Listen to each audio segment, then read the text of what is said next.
আমরা যাচ্ছি এখন বউ আনতে। তাই দেখো সবাই রেডি হয়ে গেছে, বেরিয়ে গেছে বউ আনার জন্য। এই দেখো আমরা কিন্তু সবাই রাস্তায়।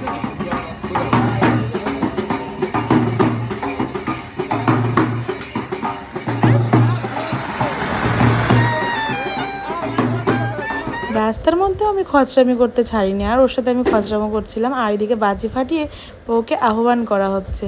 তাই হোক, সবাই মিলে আমরা খুব আনন্দ মজা করেছি, এখানে সবাই বাজি টাজি ফাটিয়েছিল।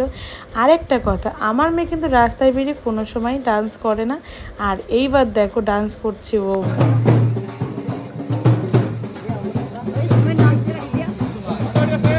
বাড়ির সামনে চলে এসছে, এবার শুরু হয়েছে যে কোলে নিয়ে ঢুকতে হবে ওকে। তো যাই হোক, প্রথমে তো বাড়ির সামনে, তারপর গাড়িটা ঢুকিয়ে দিয়ে এমনি বরণ করে নিয়েছে, আর কোলে নেওয়ার রিক্সটা নেয়নি। আর যেহেতু ও এত ওকে ভারী ভারী কলসি টলসি সবকে নারকেল টারকেল দিয়ে নিয়েছে, তাই জন্য আমার বর একটু সাপোর্ট দিয়ে দিয়েছিলো, শালা বউয়ের কষ্ট হবে বলে। তো ও পিছন থেকে সাপোর্ট দিয়ে ওকে নিয়েছে, কারণ অত ভারী নেওয়ার মতন সবারই কষ্ট হয় প্রচণ্ড। তো তারপর এখানে দেখো বলেছি যে ওকে কোলে নিয়ে তুলতে হবে, শীত থেকেও হেঁটে তুলতে পারবে না, তাই ইয়ার্কি মেরেই আমরা বলেছিলাম।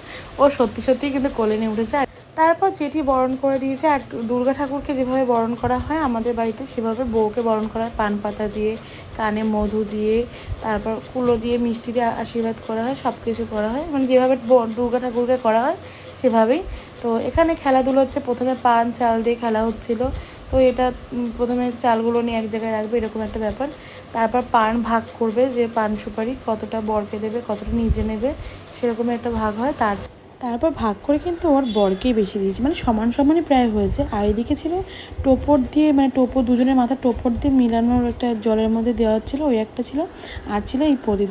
তো কার কার বাড়িতে এরকম খেলাধুলো হয় অবশ্যই কিন্তু কমেন্ট করে জানিও। আর আমাদের এই নিয়ম কাজগুলো তোমাদের কেমন লাগলো অবশ্যই কমেন্টে জানিও। ভালো লাগলে লাইক কমেন্ট শেয়ার সাবস্ক্রাইব করে দিও।